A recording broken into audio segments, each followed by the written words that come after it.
Hey peeps, it's Andercon, playing Kerbal Space Program. I've been requested to make a tutorial on how to get to the Mun and back in one piece, so let's go ahead and do that. You're going to need at least 3 things unlocked. I tried to do it with less, but it's really difficult. You're going to have to at least get basic rocketry, survivability, mostly for the LV-909 liquid fuel engine, and the landing struts really do help a lot. And in stability, you just about can't make it without the TT38K radial decouplers. The other two really aren't important. I usually don't go to the Mun without at least a Science Junior, and oftentimes, a bit more sciencey goodness unlocked, like possibly solar panels and some thermometers and some other junk. But let's just do it with these 3 here unlocked, and I'll show you how to get there. You can stick a Science Junior right on top of the design I'm about to make, and it'll work just fine as well. So let's go ahead and start off with the Command Pod Mark 1. And this is going to be a design I've used for a long time, probably over a year. Usually I'll go ahead and stick all my sciencey stuff on this and a parachute. Let's go ahead and get a Communotron 16. I'm not probably going to use this one because I don't have batteries and solar panels to recharge it, but oh well, it's usually where I stick it. Throw a couple goos on there. And then if I have the Science Junior unlocked, I usually stick it underneath that. But no such luck today. Next up, we've got the FLT400 fuel tank. Goes right underneath and gets an LV909 on it. Now, here is the real magical part, and what makes the particular design work way better than anything else I use. Well, most things I've tried, basically. I tried to make do with less, but this really works well. Pretty much just do that. Pretty simple with a couple of radial decouplers on there, and that's the biggest reason why you're going to want this. This right here is going to be your landing segment. Well, pretty much landing stage. These 2 here will at least help you get to the Mun and hopefully get into orbit and even slow down a bit before you hit the ground. And then you'll pop those things off and be left with this stage here in the center and all this, and you'll just land on that. Which means I'm going to want to stick on a bit of landing struts. You can land without the landing struts, but it's a lot harder. Usually with these struts, you can land at less than 12 meters a second. You can go up to around 12 meters a second when you're actually hitting the ground and still live. If you wanted to land without, you'd have to slow way down to, well, about 7 meters a second. I usually go for 5 or less, just to make sure the engine doesn't explode when I hit the ground. But that'll work there. Next up, we got a stacked decoupler. And now I gotta remember, it seems like every time I leave the game for any sizable amount of time, I end up making the rest of this different and weird each time. I think I just need this. Yeah, this will work. Alright, so 3 of the larger tanks, the T400 fuel tanks. That'll work just fine. And then you're gonna want to have some radial decouplers. I'm gonna set this up for 6. Put these things, I think I need them up here, and then I'm just gonna create this stage down here and pull it off, basically, just for convenience sake. Alright, I'll just grab that, and that'll make it easier for me to stick all these on. Right about there. That looks pretty good, and these are slightly lower than the center one. That's so on takeoff you'll be sitting on top of the outside ones instead of all the weight on the center one. Not that big of a deal if you don't do it that way. Now the important thing here is staging. You're gonna have to mess with this big time. Alright, so we've got the all these outer tanks right here. The center one is going to be out and away from that. Okay, so then we've got the 6 pieces all flying off next. Then you're going to want the center stage right above that in the same area. And then next, you're gonna want this thing popping off. So we'll pull that down, and then you're gonna have your outside 2 LV909s go. And then the next one up is going to be knocking these 2 LV909s and their tanks off. And then the center tank here, right here, and its engine will be fired. And then you got your parachute. Pretty simple. I tested this design just before recording, made it clear the moon and back with tons of fuel left. I just hope I didn't forget something super important here. Usually if I've got the stuff unlocked, I'll put a couple of lights here facing downward to make it easy to tell how far away from the ground I am when I land. And I usually stick on some batteries and solar panels back here, along with any other science stuff like a thermometer or something. And if I have a Science Junior, I also usually stick on some extra radial parachutes. Not necessary with this particular setup. Usually just a couple of them work. If you want to stick them on the side underneath the goo or something, shove them in there somewhere. Usually on the side of a Science Junior is where I stick them. Alright, so let's go ahead and launch that, and it should be good as is. Okay, everything's finally loaded in. I usually go ahead and click on that just so I can see what's going on and hit stage only. Also, you're going to want to hit T there to make sure your SAS is on, and throttle all the way up. Hit space and let her fly! And hopefully things don't fly apart, things don't explode, and your rocket decides not to go dancing. Speaking of which, I was trying to do this with only unlocking 1 bit of science, so you only needed like 5 units of science in order to proceed. And I had almost nothing. I didn't have the LV909s, I didn't have the radial decouplers, and it was a complete and utter nightmare, and I wasted about 3 hours on it. So it's really difficult to get to the Mun and back without at least this little bit of stuff. And I managed to make the rocket dance across the sky about 3 times. It was how you do that really is you have these tanks like this, but you have them 4 long, and even the one in the center is 4 long.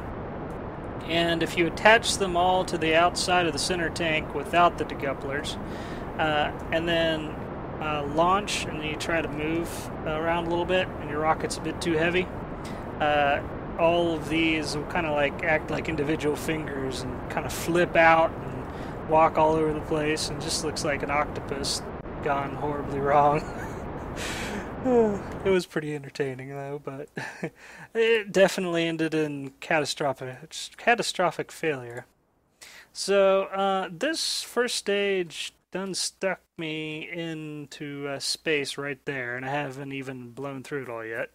And that is very, very convenient. Also notice my orbit's just a little bit, off. It's not entirely straight. That's no big deal. And I'm going to go ahead and try to get myself set up for the gravity turn and get going on it once my altitude raises up a little bit. I tend to get pretty close to the apophysis after I've hit space before I really launch for a circular orbit. But last time I tried that with this design, it got a little bit too close, so I'm probably going to go a little early. It's probably right around when I get to like 65,000 meters. The reason why I want to get higher before I try this is because your engines are a bit more fuel efficient, especially if they're completely out of atmosphere entirely. Oh, I guess they were out already. I had just a teensy bit of fuel and I didn't notice. Alright, well, there we go. It really sucks when you do that and things blow up and explode your center engine, but not usually the case. Not even with this design. Alright, so this is looking pretty good, and I tend to fly from here to the moon in this particular view, and I have the, I click this eye over here to make sure I've got the altitude ready, easily seen. I have this here so I can check out how much fuel I have left in my stage and stuff. And also, if you single click on the AP right there, it will, cause that thing to appear and you don't have to hover it over it. Now I try not to have the countdown go down to 0 completely, like it'll get close. And then I'll pull up a little bit. So if you look right here, get out of the way, fly, jeez. If you look right here, I will pull up, or in this way, in case go to the left a bit, because the way I'm oriented. And if I go up a little bit, this will actually move the AP further out in front of me, because I'm kind of lifting up. I'm going upward, actually, see? And that works out pretty good. Usually the only reason why I do that is so I don't accidentally start re-entering the atmosphere, which is a real pain. Now, this next stage I've got sitting here, which is almost out of fuel here, this one right here isn't going to get you completely into orbit, but it'll get you most of the way, kind of. It's about dead. Alright, so you're going to end up in orbit on these two. And these two engines here with that bit of fuel is more than enough to get you into orbit and to the moon and circularize an orbit for the moon as well. Here I am drastically missing my mark.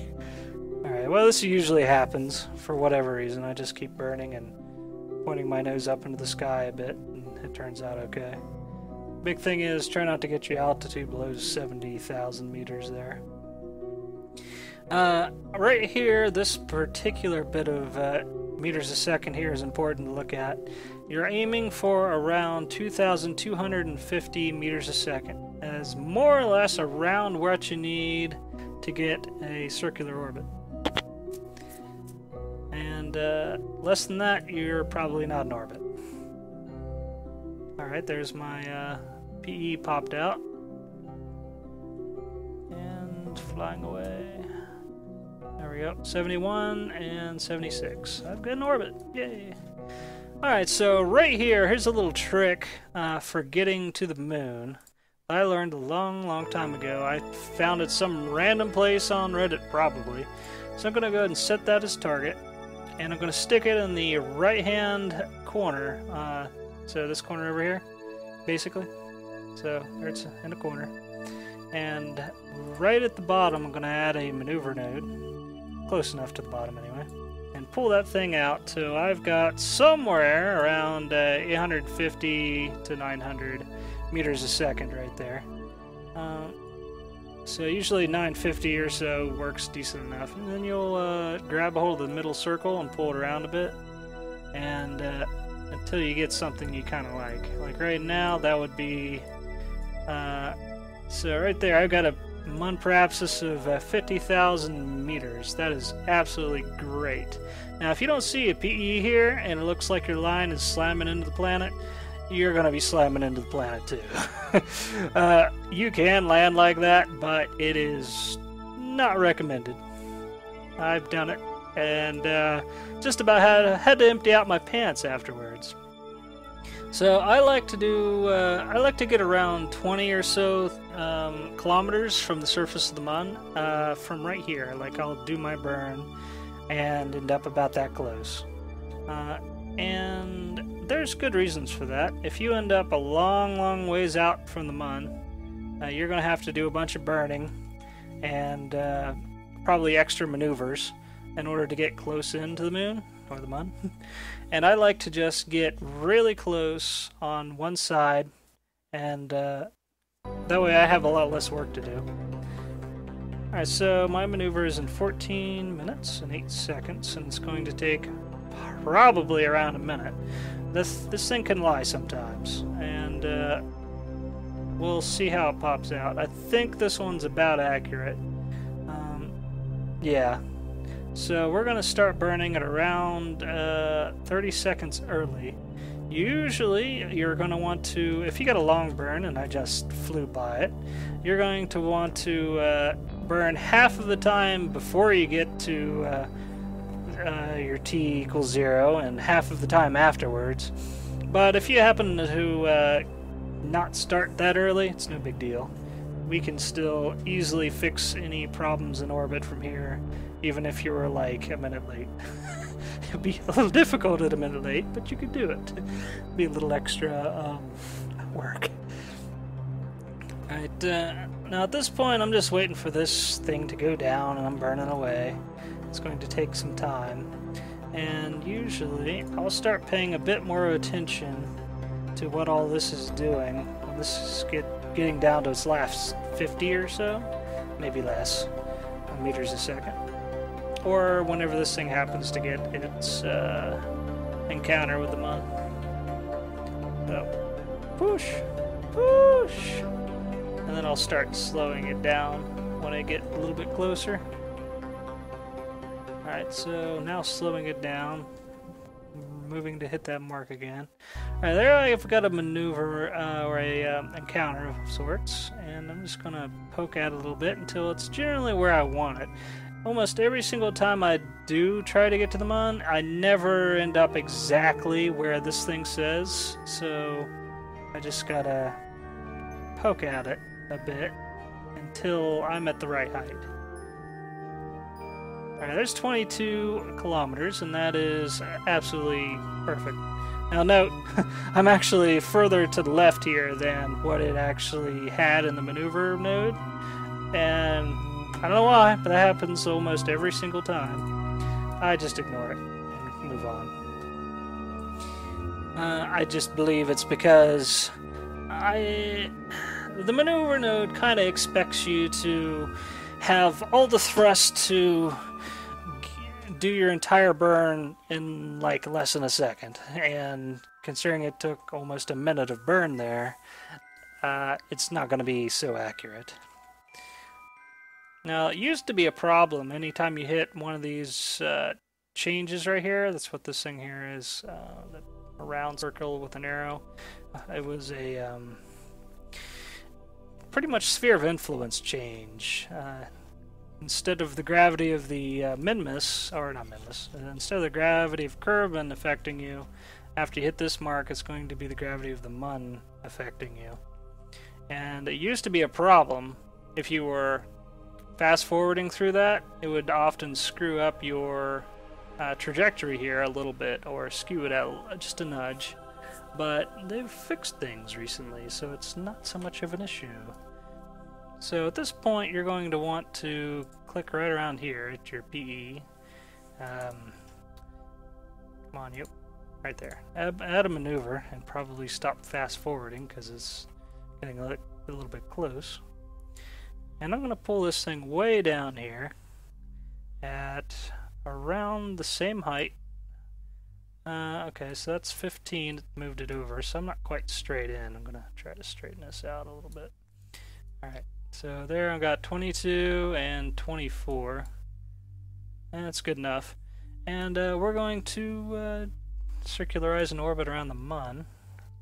Won't take much effort at all to do that. I'm just going to find the maneuver node here. There it is.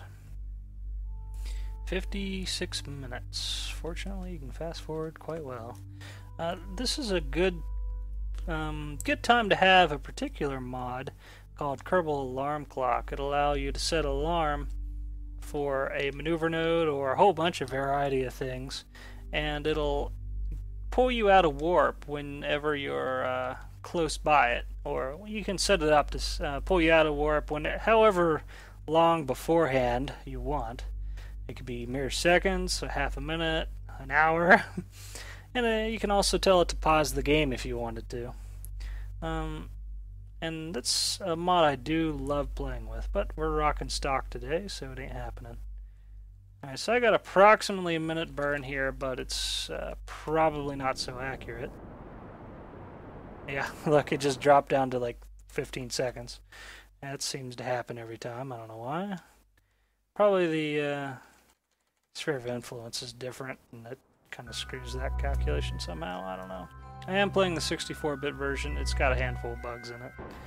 One of which is clicking on your science things don't always work. Alright, there's 26, and falling, 21, and 22. That's great. Alright, that's where I'm going to want it. So here's a little flag from my other test to make sure this design worked. And every time I land on the Mun in a different location, I usually stick a flag, and it's marked with the location I landed in. You can do a little bit of science there first, and it'll tell you where you're at. And I think we're going to aim for this crater here. Looks decent enough. I could change my orbit a little bit to make it a little easier to hit. So right now I'd be scraping the top end of it and might miss it. So I could do a bit of this, and then you have a better chance of actually landing in there if you do this. That looks pretty good, and it's in 10 seconds. So, alright, here it is. And I've got tons of fuel to do this with. I can waste a little bit. That's one thing I like about this particular design. It's kind of nub friendly. That way, if you need a little bit more fuel to get around because you don't quite know what you're doing yet, this design works pretty good. I usually end up with loads and loads of extra fuel by the time I land back at Kerbin. Alright, so right there is looking great. I'm going around this direction. And sometimes when you go to the Mun, you may be going around, you might be going clockwise. But I'm going counterclockwise, and that's usually the way I prefer to always land on the Mun if I can do it. Sometimes it doesn't happen, but oh well. I'm going to go ahead and stick in a maneuver node and drop my orbit a little bit closer to the ground. And I'm going to do that way out from here because it's more fuel efficient. This is my own personal method of landing on the Mun. I've kind of figured out. A lot of people like to do what they call a drop method, I think. And they'll stick a little maneuver node out here and completely kill off their lateral momentum, basically, your orbit, and take it down to 0 and then drop. It's not the most fuel efficient thing, but it's really easy for beginners to pull off. But this particular method is sort of a hybrid of that and the usual method, burn in, like come in at a steep angle like I'm about to, and kill off all your momentum as you land. That's a little bit hairy, so I tend to do it a little bit of both, really. Alright, so that'll get me closer to the surface, decently enough, with a minimum amount of fuel. And right around in here, like if I'm landing in a crater, I'll stick a maneuver node at the edge of the crater like that, and try to kill a lot of my momentum. So current orbit, 522.4 meters a second. I'm going to be killing 253 right here and there. I'm going to put that out somewhere around there. That's pretty good. Now this particular method, if you do it a few times, you can get really accurate.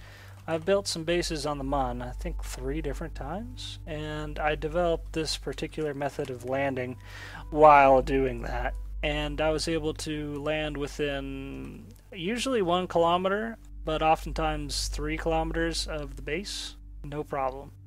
And with a bunch of practice, and I ended up getting a lot of practice, I was able to land within, say, 50, sometimes 50 and occasionally 100 meters of a base, basically. And that's really tough to do, but with way too much practice and time on your hands, you can manage to pull it off. Alright, so I'm going to kill my sideways momentum right here. You probably would have wanted to hit F5 and do a quick save before you do this. Alright, and I think my side tanks just died. Yeah, alright, so I'm going to go pop those, and that's why you'd want to hit F5. I didn't hit F5. Oh god, no,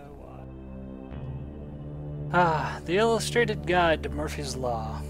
Smash the holy crap out of the F5 button to get a quick save going right now. Holy crap. Alright, let's do this again, so if you happen to miss it, well, you'll see it again. Alright, I'm going to scoot this in a little bit. Probably a little more. Nope, a little much. And that looks pretty good right there. And just go ahead and burn that.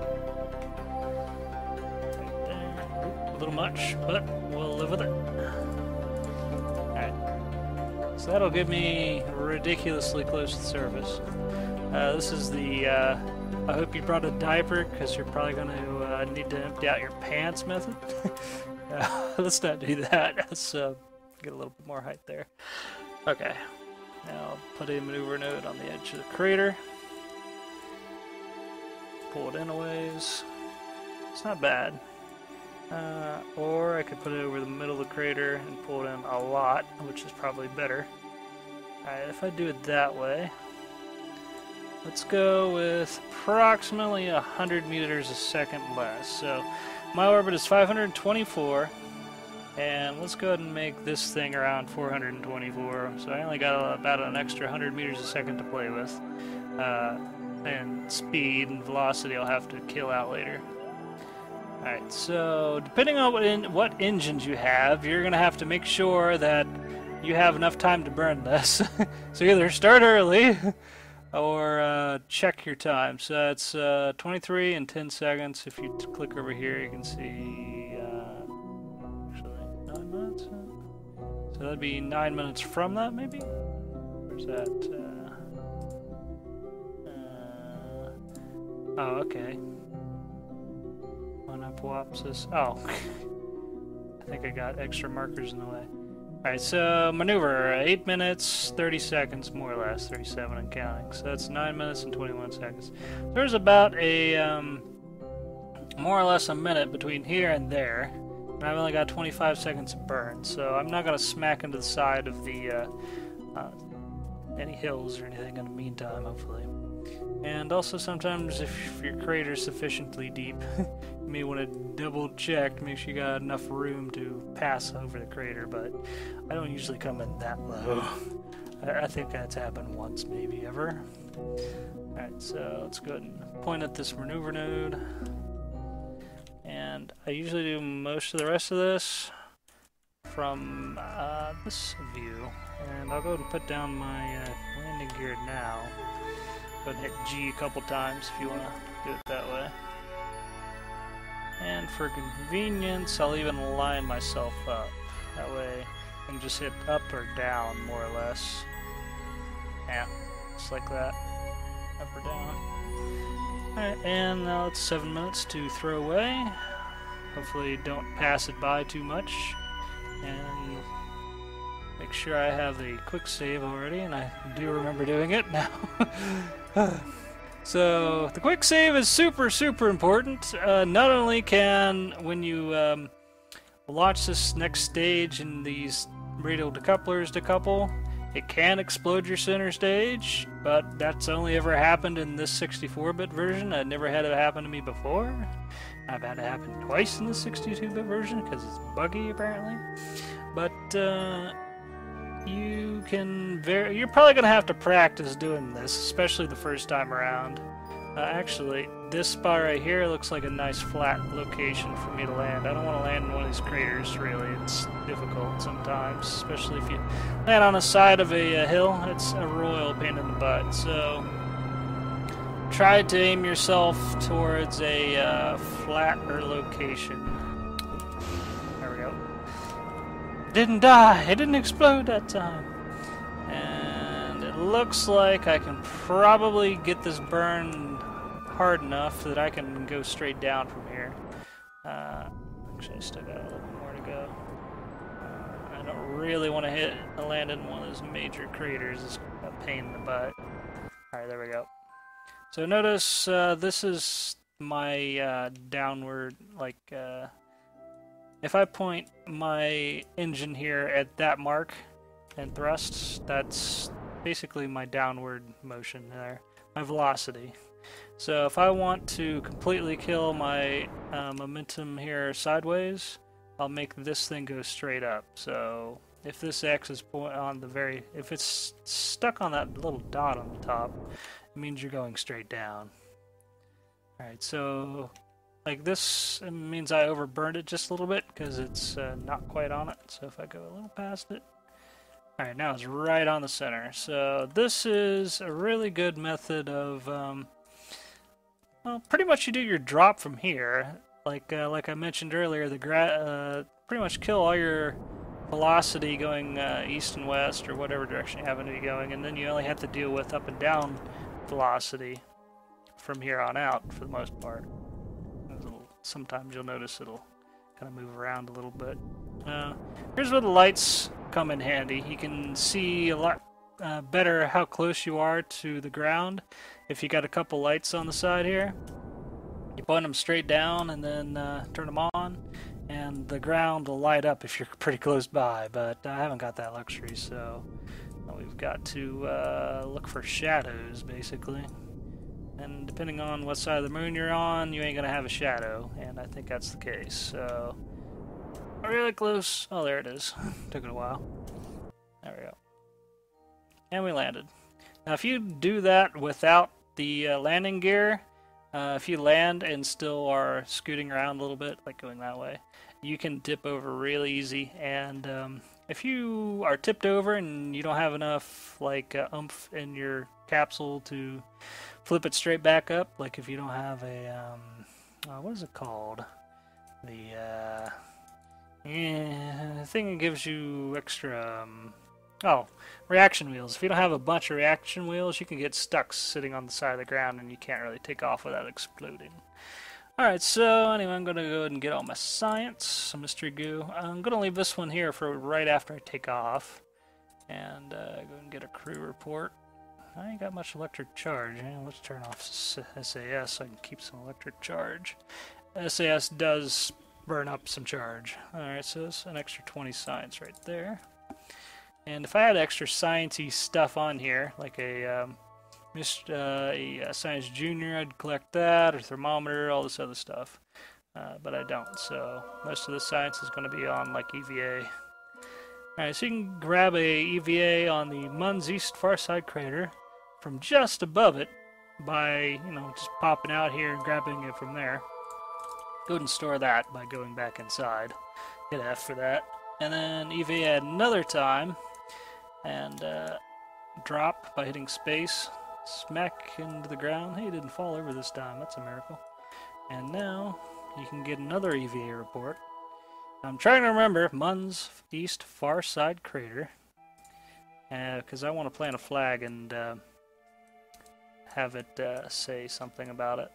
Mun's east far side crater. Alright. Mun's east far side crater. Alright, I always do that so I know what biome I happen to land in, so I don't try to land in it again. And Jebediah was here. Let's go ahead and planted the flag for Loghead Mining Corp. So, notice I had my wife make me a flag. Very nice. I wish the lighting was a little better. Let's see here. Getting surface sample. There we go. 120 science if I managed to get that surface sample back. That is very nice.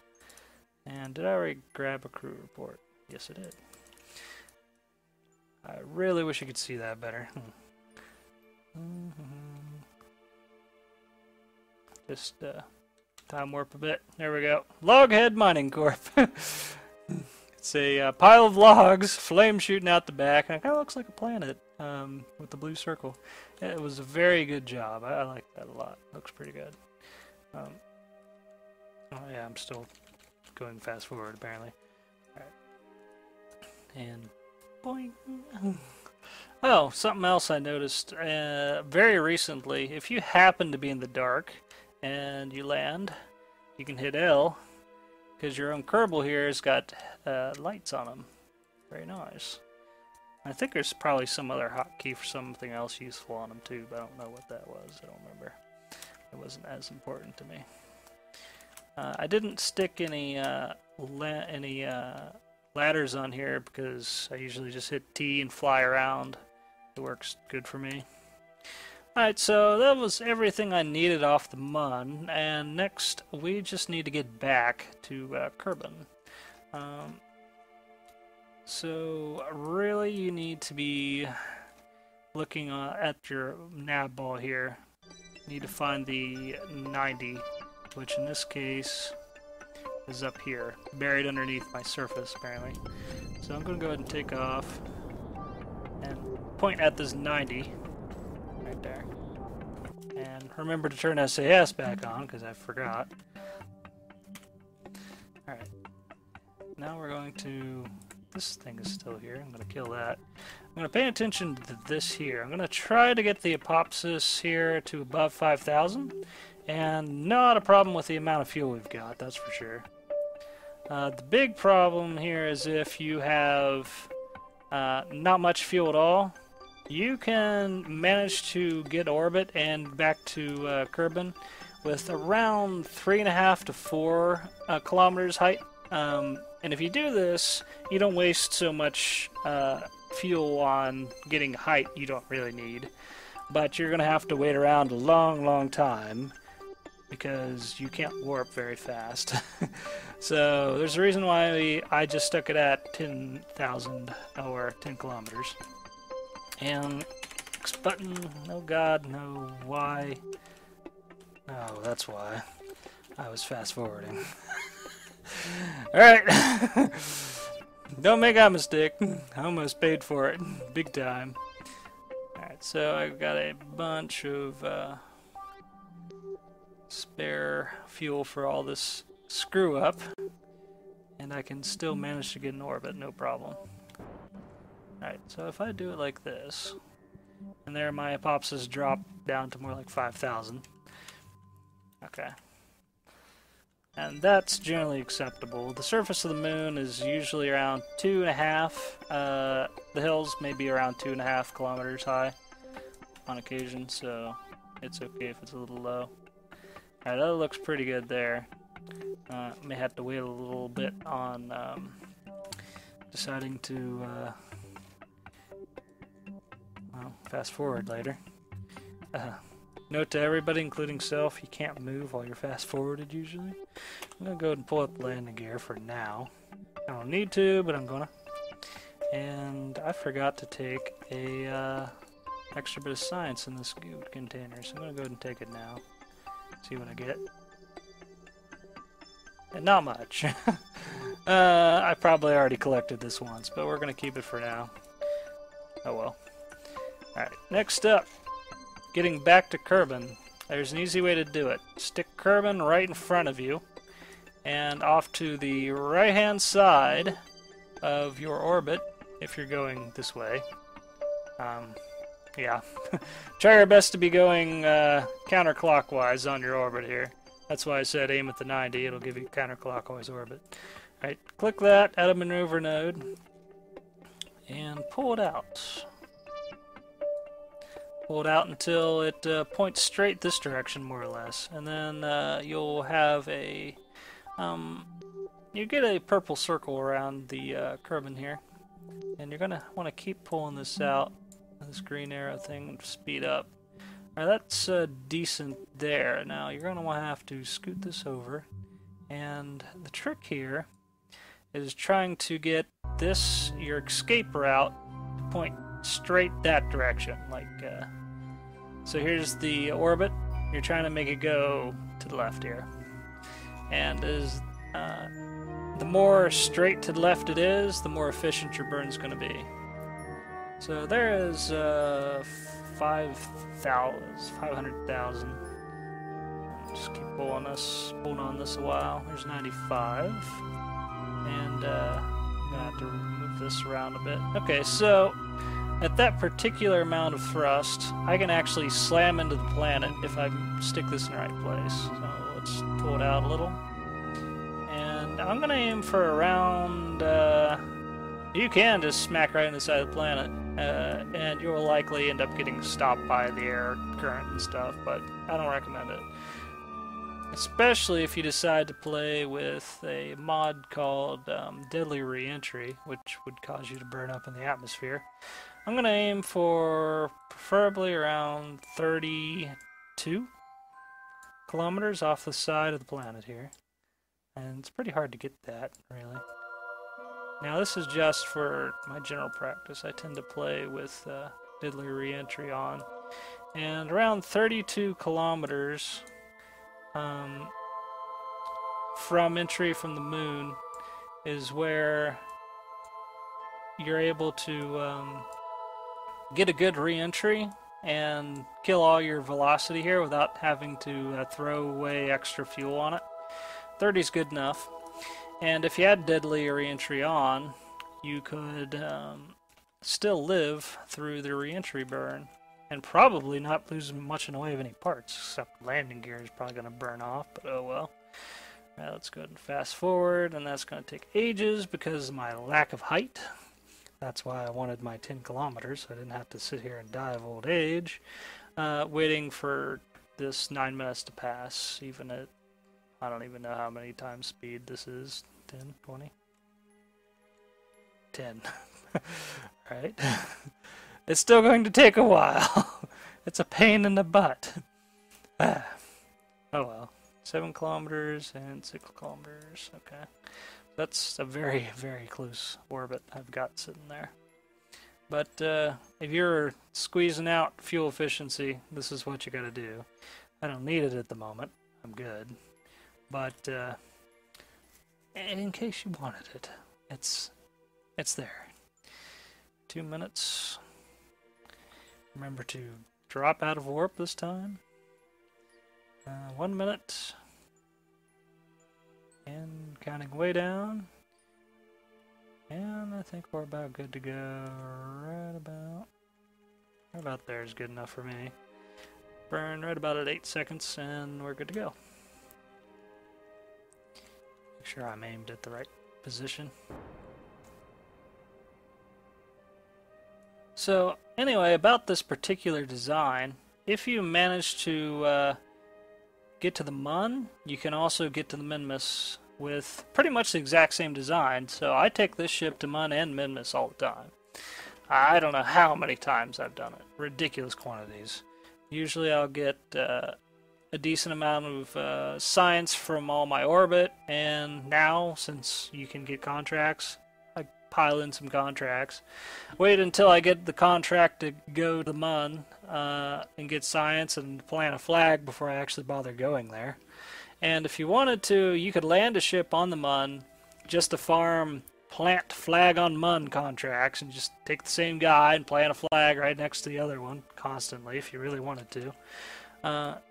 You can also stick a ship in orbit of Kerbin or the Mun and do the same thing, because you often get contracts for collecting science from those locations. All you have to do is like send a crew report, and it doesn't matter if there was no actual science, or if it didn't have any scientific value, they really didn't care. It's okay. Alright, so I'm re-entering here, and I haven't got a lot of electric charge, and this is why I love bringing batteries before I decide to go to the Mun, because you can run out of charge and get screwed over. But as long as you've got some fuel left, you can regain some of your charge. I'll go ahead and extend landing gear for now, in case I happen to land somewhere with a surface. It'll make it a little easier. And if I had deadly re-entry, these suckers would burn up. Whether they're in or out, they just burn up. I'm going too fast, but it's okay. I'd have tons of parachutes on to help with that. Now this particular part can be a little slow. You're waiting until your height, your altitude reaches around 32 or so before you really start dropping much speed. But even with this little bit of poking my toes into the atmosphere, I am losing some speed. So this is just a very simple atmospheric reentry here that'll allow you to burn off a bunch of excess speed you don't need. Alright, so notice with around... Oh, my periapsis didn't end up going down as far as I had hoped. Well, let's just burn off my extra fuel, and that will help. I think when I re-entered the influence of Kerbin, I was fast-forwarding too fast, and it screwed it up, or I wasn't paying attention. Either way, that's okay. I'll just burn off my excess speed, hopefully have enough fuel to actually get back in. If not, then I'm going to just have to go around once again. Here we go. I guess I'll just fly through one more time. Go around the planet. And then this way we actually see where we're going to land, maybe. On the dark side. Right. I might be able to do something about that. I probably couldn't do this maneuver if I was using deadly reentry. But it'll work in stock. Let's just change out orbit a bit. Let's see if we can land around there. And try not to slam into the side of the planet. Should work. Might even land in that little lake. No? Okay. We're good. Alright, I figure my landing gear is probably going to come in useful. Because this is quite the steep angle. But usually, at least with a stock game, the atmosphere becomes incredibly thick on your last, say, 5,000 meters or so. And it tends to slow you way, way down to within 100 or 200 meters a second. And even from 2,000 meters a second. And it's really not that big of a deal. I can also hit space right here now, and the parachute won't actually deploy until it's at a proper height. And fortunately, it doesn't depend upon electric charge to do so. And nor will it burn off because I'm not messing with any deadly reentry right at the moment. I have been playing with that a lot lately, and I absolutely would have crashed and burned at this point, but didn't have to deal with that today. Now you can actually end up wiggling and wobbling too much and it'll rip off your bottom stage or something, but that doesn't happen that often. Now what can occasionally happen, at least it used to happen a lot, was the parachute would snap so hard when it actually deployed, it would rip off a bunch of pieces, but that usually only happens with heavy ships and a ton of parachutes. So this little bit here isn't going to do a thing. It'll be totally fine. Now the problem here is I could possibly land on a slope. We'll deal with that problem if it arises. Looks like I may actually land right on top of the hill. I got a very small amount of fuel, and it's good to keep a little bit of fuel just in case you come in way too hard or got to change something at the last minute. I think I'll be alright. So, like I said, even with my ridiculous burn-in and slamming into the side of the planet with my orbit, I ended up dropping down to 11 meters a second before actually getting to the surface. Now, these landing legs can take 12, so I'm just within tolerance here. But if I had a Science Junior on here, this little chute wouldn't cut the mustard by itself. You would likely lose your landing legs, your engine, and this particular bit of fuel tank here, and possibly the Science Junior if you landed on it. So I usually stick 2 radial parachutes on as well. And there we go, landed, done. Let's go ahead and recover. Well, actually, before we recover vessel, we can grab a little bit more science here. If I had the extra charge, I could transmit a crew report from there and not have to overwrite that, but I don't have the option. So let's cancel that. What you can do is do an EVA and drop on the floor here. you won't be able to get back in, but you can still recover both him and the vessel separately. Take a surface sample, get an extra 9 science, grab an EVA report, get a little bit extra science. Hit the bracket button, which is it's kind of like above the enter button and to the left slightly, and it'll change your ship, change your focus from Jebediah here to the ship, and you go ahead and hit recover. And it'll tell you all the crap that you happen to get, which can be quite a ton of science. Like the last time I did this, I got around 280 some science, and that's without like the Science Junior and the thermometer and stuff. So 247.9 science is pretty good. And it's done. Now to grab Jebediah, just go and click on that facility with the map mode here. Click on Jebediah and hit recover. Yes, and it'll give you his little bit of extra science. And that's it. Hey, just go blow your science on something and have fun. I hope you enjoyed. I'll catch you next time. Who knows what I'll be doing next? It could be anything. And yeah, give me a request if you want to see something specific. I mean, there's a ton of things I could do. And I could, I'll probably start making some videos with me playing Kerbal Space Program with mods. If you want to see a tutorial on something stock, just let me know. And I might happen to get around to getting to it.